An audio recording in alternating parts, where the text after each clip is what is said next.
नमस्कार, आप देख रहे हैं न्यूज वॉच इंडिया। मैं हूं आपके साथ पंकज यादव। करते हैं बुलेटिन की शुरुआत इस वक्त की बड़ी खबर के साथ। तो हाथरस कांड मामले से जुड़ी बड़ी खबर सामने आ रही, जहां पर आपको बता दें कि इस मामले में दोषी संदीप को सुनाई गई है उम्र कैद की सजा, और कोर्ट ने संदीप को उम्र कैद की सजा सुनाई और साथ ही कोर्ट ने संदीप पर 50,000 रुपए का भी जुर्माना लगाया है। कोर्ट ने मामले में 3 आरोपियों को बरी कर दिया है। तो बड़ी खबर आपको बता रहे हैं, जहां पर हाथरस कांड मामले से जुड़ी ये बड़ी खबर आपकी टीवी स्क्रीन पर। दोषी संदीप को सुनाई गई उम्र कैद की सजा, और इसी के साथ बता दें कि 50,000 का जुर्माना भी लगाया गया है, और इसी मामले में 3 और आरोपियों को बरी कर दिया गया है। तो बड़ी खबर आपको बता रहे हैं, जहां पर आपको बता दें कि हाथरस मामले में ये बड़ी खबर आपकी टीवी स्क्रीन पर, हाथरस कांड से जुड़ी बड़ी खबर, जहां पर दोषी संदीप को सुनाई गई है उम्र कैद की सजा, और कोर्ट ने संदीप को उम्र कैद की सजा सुनाने के साथ ही 50,000 का जुर्माना भी लगाया है, और इसी मामले में 3 अन्य आरोपियों को बरी कर दिया है। तो बड़ी खबर आपको बता रहे हाथरस से, जहां पर आपको बता दें कि इस दौरान 3 आरोपियों को बरी कर दिया है कोर्ट ने।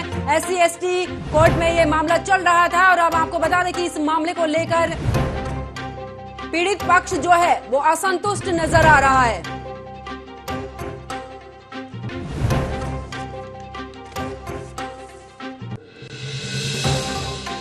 और मेरे साथ इसी खबर पर बीजेपी के प्रवक्ता अशोक पांडे मेरे साथ ऑनलाइन पर जुड़ चुके हैं। अशोक जी, बहुत बहुत स्वागत है आपका न्यूज वॉच इंडिया पर। अशोक जी, 2020 का ये मामला है जिसमें आज एक आरोपी को सजा सुनाई गई है, बल्कि 3 आरोपियों को बरी कर दिया गया है। आपकी नजर से अगर मैं इस मामले की बात करूं तो कैसा फैसला रहा? देखिए, विपक्ष पर माहौल बिगाड़ने की कोशिश कर रहा था, और जिन विपक्ष को विकास नहीं अच्छा लग रहा था, इसलिए वह इस देश के प्रदेश में जातीय दंगे और सामाजिक दंगे की साजिश रच रहे, जिससे ये अपनी राजनीतिक रोटी सेक सके और प्रदेश के दंगे में विकास को बाधित कर सके। जहां तक आपने पूछा कि कोर्ट का निर्णय कैसा है, मैं इस निर्णय का स्वागत करता हूं। कोर्ट में निष्पक्षता के साथ जांच हुई है, और जो भी सबूत वहां रखे गए, एक आरोपी संदीप को दोषी करार दिया गया है और 3 आरोपी बरी किए गए हैं। गैर इरादतन हत्या और SC/ST एक्ट के तहत दोषी करार को दिया गया है। 50,000 का जुर्माना भी लगाया गया है। अगर मैं इसकी बात करूं कि इन सभी नमूनों की जो साजिश है, जो ये कृत्य जनता के सामने आ रहा है, अब जनता समझ रही है कि जो कहते थे कि हम दंगा कराएंगे, जाति के आधार पर कुछ इधर मरेंगे, कुछ लोग उधर मरेंगे, हमारे नेता आएंगे और हम राजनीति करेंगे। मैंने स्वयं देखा था। मैं आज आपके सामने बहुत निष्पक्षता के साथ और बहुत दृढ़ता के साथ एक बात कहना चाहूंगा कि जिस समय ये घटना घटी और उसमें मैं स्वयं वहां गया था, उसके बाद भी वहां रुका, 1 दिन 2 दिन रुकने के बाद मैंने जगह जगह लोगों से, पीड़ितों से भी मिला, जो दूसरी पक्ष था उनसे मिला, गांव के लोगों से मिले, काफी लोगों से जो मैंने स्थितियां देखी थी, तभी मुझे लग रहा था, मैंने अपने फेसबुक पे साझा भी किया था कि ये स्थिति जो मीडिया ट्रायल के दौरान बनी है वैसी वास्तविक स्थिति नहीं है। लेकिन मेरे पास कोई इसका ठोस आधार नहीं था, और पुलिस के सामने भी जब मीडिया हाइप होता है या राजनीतिक दल उसके ऊपर सियासत करने लगते हैं, बड़े नेता आने जाने लगते हैं, तो पुलिस और प्रशासन के सामने भी बहुत संकट होता है कि कैसे वो इस व्यवस्था को कैसे सबूत तक पहुंचाए, कैसे उन सबूतों को लाए, क्योंकि ऐसे में सबूत सब हटने लगते हैं, स्थितियां बहुत खराब होती हैं। लेकिन इसके बावजूद भी दूध का दूध पानी का पानी हुआ। लेकिन अशोक जी, सामने आया। हाँ अशोक जी, लेकिन जो अगर मैं पीड़ित पक्ष की बात करूं तो वो तो इस फैसले से असंतुष्ट है, वो तो हाईकोर्ट जाने की बात कह रहे हैं। देखिए, बलात्कार हुआ ही नहीं था, ये बात तो शुरू से आ रही थी। जब बलात्कार, देखिए मैं ये कहना चाहूँ, किसी भी नारी का सम्मान हमारे लिए सर्वोपरि है। हम उस संविधान में जीते हैं, हम उस देश में जीते हैं जहाँ नारी सम्मान सर्वोपरि है। हम उसके नीचे, जहाँ पर जो लोग एक गरीब की लाश पे राजनीति करने वाले लोग, इन चेहरों को हम सबको पहचानना होगा। इस देश के लिए और समाज के लिए इनकी विकृत सोच कितना घिनौना काम कर रही है, कितनी बड़ी साजिश ये सब कर रहे हैं। ठीक है अशोक जी, मेरे साथ कांग्रेस से जुड़े हैं अंशु अवस्थी जी, उनसे पूछ लेते हैं, जिस तरीके से आप राजनीति करने का विपक्ष पर आरोप लगा रहे हैं, उनसे भी ले लेते हैं राय कि आखिरकार उनका क्या कहना है। अंशु जी, बहुत बहुत स्वागत है न्यूज वॉच इंडिया पर आपका। धन्यवाद। देखिए, बड़ा दुर्भाग्य है। अंशु जी, एक सवाल ये है कि देखिए आज का जो फैसला आया, इस पर तो मैं आपकी प्रतिक्रिया लूंगी, लेकिन हमारे साथ में जिस तरीके से बीजेपी प्रवक्ता अशोक पांडे जी हैं, वो कह रहे हैं कि विपक्ष जो था इस मामले को लेकर लगातार राजनीति कर रहा था, और आज का जो फैसला आया है वो दूध का दूध पानी का पानी है। देखिए, बीजेपी वही कह रही है जो बलात्कारी चाह रहे थे, जो अपराधी चाह रहे थे। और बड़ा दुर्भाग्य है कि सरकार हमेशा पीड़ित के साथ खड़ी होती है। ये ऐसी सरकार है जो हमेशा अपराधियों का संरक्षण करती है, बलात्कारियों को बचाने का काम करती है। अरे हाथरस की घटना सभी ने देखी है कि सरकार ने पूरा अपना जो सरकारी अमला था वो पूरी तरीके से बलात्कारियों को बचाने में लगा दिया। तो जो आज का निर्णय है वो बहुत ही निराशाजनक है और उसका अगर कोई कारण है, कोई उसका जिम्मेदार है तो वो सरकार है। इससे पहले भी अपने केंद्रीय मंत्री को बचाने के लिए किस तरीके की पैरवी शिथिल की गई, हाईकोर्ट में अच्छी पैरवी नहीं हुई। जब सुप्रीम कोर्ट ने फटकार लगाई तो मंत्री के हत्यारे बेटे को फिर उसकी जो जमानत थी वो रद्द हुई। तो ये सरकार सिर्फ अपराधियों को बचा रही है और यही कारण है कि उत्तर प्रदेश में दलितों पर अपराध कम नहीं हो रहे हैं, महिलाओं पर दिन अपराध हो रहे हैं, क्योंकि अपराधियों के हौसले बुलंद हैं। उनको पता है ये कि वो अपराध करेंगे तो छूट जाएंगे, क्योंकि सरकार उनके साथ खड़ी है। ऐसी सरकार कभी भी जनहित में नहीं हो सकती, ना तो वो दलितों का भला कर सकती, ना वो ब्राह्मणों का या मुस्लिमों का, वो किसी का भी भला नहीं कर सकते। वो अगर किसी का भला कर सकती है तो सिर्फ और सिर्फ अपराधियों का। मुझे बताइए कि जिस पर अशोक पांडे जी को माफी मांगनी चाहिए, शर्मिंदा होना चाहिए, उसकी वकालत कर रही है। जिसकी माफी मांगनी चाहिए, जिस पर सरकार को शर्मिंदा होना चाहिए कि एक दलित बेटी को इंसाफ नहीं दिला पाए, इनको तो शर्मिंदा होनी चाहिए। शर्म आती है ऐसे लोगों पर, शर्म आती है ऐसी सरकार पर जो बलात्कारियों अपराधियों की पैरवी आज डिबेट में भी कर रहे हैं और कोर्ट में भी इन्होंने शिथिलता बरती, जिसकी वजह से वो अभियुक्त छूट गए। मुझे आप जवाब दो, देश जानना चाहता है, प्रदेश जानना चाहता है। एक दलित बेटी की बलात्कार के बाद जान चली गई, हत्या कर दी गई, क्या बलात्कार नहीं हुआ, क्या हत्या नहीं हुई? तो आखिर मुजरिम कौन है? अगर वो 3 हत्यारे छूट गए तो आखिर उस नाबालिग, उस बेटी को, उस दलित परिवार को इंसाफ कैसे मिलेगा? ये दर्शाता है कि सरकार सिर्फ अपराधियों को बचा रही है और उसकी जो हत्या है, उसके साथ जो बलात्कार हुआ, उसके साथ जो अपराध हुआ, उसका इंसाफ उसे नहीं मिला। इस सामने हम लोग उसकी लड़ाई लड़ेंगे, आगे भी जाएंगे, चाहे जितना बीजेपी बचाने की कोशिश करे, चाहे जितना प्रयास करें अपराधियों को बचाने का, हम जब तक उस पीड़िता को इंसाफ नहीं दिला देंगे। ये भारतीय संविधान की मूल भावना है कि एक भी जो इंसाफ मांगने वाला व्यक्ति है उसको इंसाफ मिलना चाहिए, किसी को साथ भी बेइंसाफी ना हो। इस सरकार में बेइंसाफी हो रही। बिल्कुल। अशोक जी क्या कहेंगे? तमाम आरोप लग रहे हैं आपकी सरकार में महिला सुरक्षित नहीं है और महिलाओं के साथ में जो अपराध हो रहे हैं उसमें भी सही फैसले आपकी सरकार में नहीं लिए जा रहे हैं। देखिए, हमने तो बहुत पहले ही कहा था कि उत्तर प्रदेश में माताओं बहनों के मान सम्मान की क्षति पहुंचाने का विचार मात्र रखने वाले का समूल नाश सुनिश्चित कर देंगे और जो भी नारी के सम्मान में कोई अपमानजनक स्थिति रखेगा उसका पूरा सर्वनाश कर देंगे। हम उस पर आज भी हैं, उसको ऐसा दंड मिलेगा कि भविष्य में एक ऐसा उदाहरण प्रस्तुत करेंगे कि अब कोई दोबारा ऐसा कल्पित मात्र सोच भी ना पाए। आज की यूपी सरकार माता बहना की सुरक्षा में संकल्प है। एक लाइन और कहना चाहूंगा। नहीं, मैं ये पूछना चाहती हूँ, आप पीड़ित परिवार के साथ थे, तमाम आपने विपक्षों को भी वहां पर देखा है, सबने प्रदर्शन किया, न्याय की बात इस दौरान कही गई थी। खुद मुख्यमंत्री योगी आदित्यनाथ ने भी कही थी कि हम पीड़ित परिवार के साथ हैं, लेकिन पीड़ित परिवार तो संतुष्ट नहीं है ना।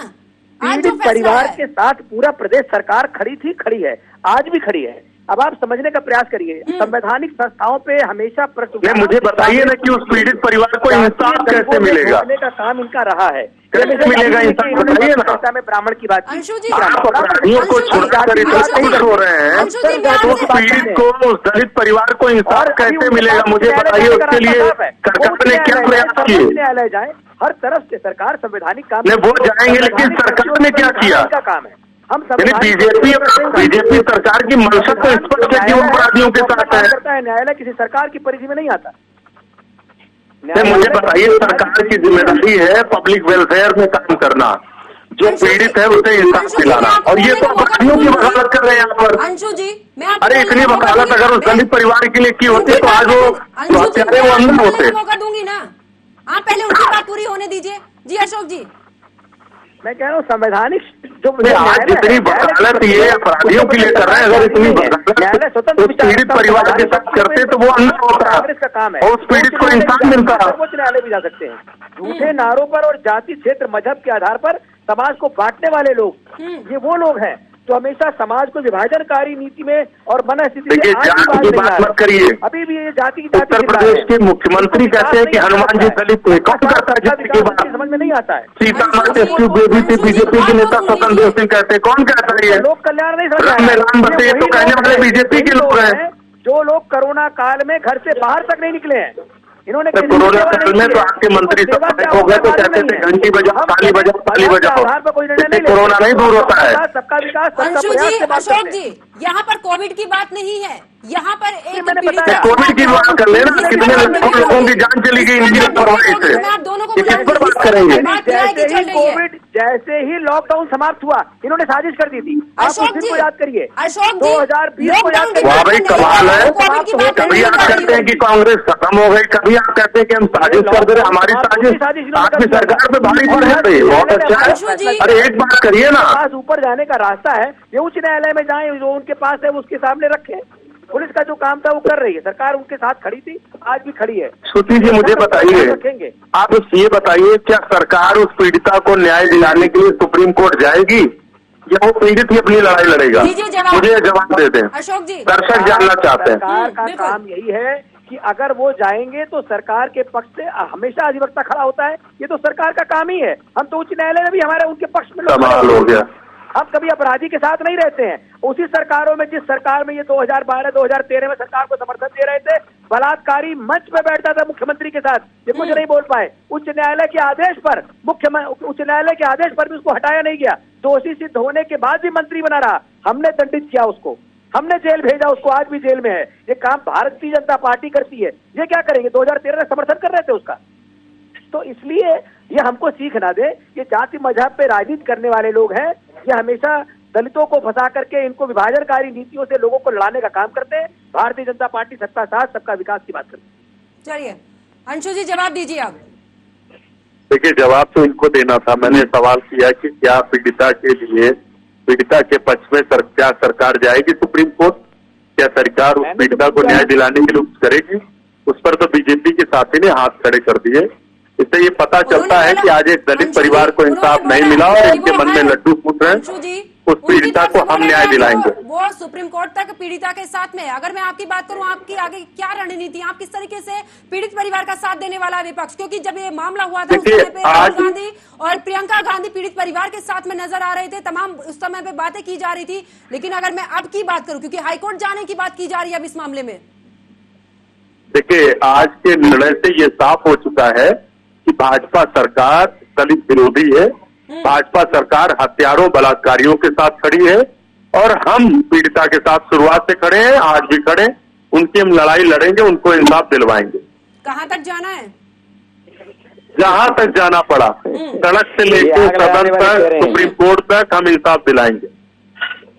अशोक जी, देखिए, मैं सिर्फ सड़क से सदन तक की बात हो रही है और इस मामले में पहले भी सड़क से सदन तक की बात चली थी, लेकिन जिस तरीके से इन्होंने उस समय भी दंगे में झोंकने का प्रयास किया था, मैं पहले भी बोल चुका हूँ। और मैं सिर्फ इतना बताना चाहूंगा कि गरीब कन्या की लाश पर राजनीति करने वाले इन चेहरों को आप से टीवी चैनल पर जुड़े हुए दर्शक पहचान लें। ये वो चेहरे हैं जो गरीब कन्या के लाश पर भी राजनीति करते हैं।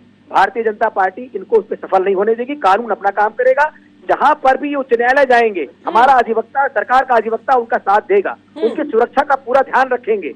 यही हमारा काम है जो हम करेंगे। लेकिन कोई आदमी अराजकता फैलाने का काम करेगा, दंगे में झोंकने का काम करेगा, उसको भी दंडित करने का काम भारतीय जनता पार्टी करेगी। उनको हम इस पे कुछ कामयाब नहीं होने देंगे, ना इनके मंसूबे कामयाब होने देंगे। इनके मंसूबे तोड़ दिए जाएंगे। अशोक जी, लेकिन बात यहाँ पर राजनीति की नहीं है। बात जिस तरीके से विपक्ष ने उठाया वो राजनीति सबने देखी है। आपकी तरफ से भी वादे किए, वो भी सबने देखी।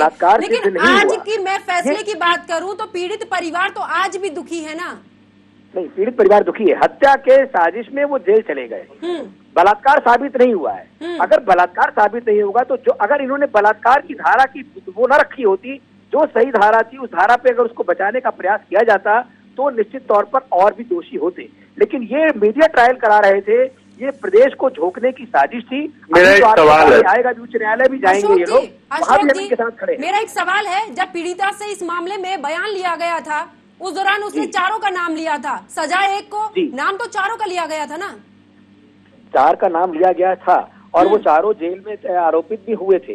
लेकिन जो कोर्ट तो न्यायालय भारतीय जनता आरोपी पार्टी सिद्ध हुए थे, आरोपी सिद्ध हुए थे, ये आपने अभी बोला, और कोर्ट ने मैंने उन्हें कहा तीन को बरी किया।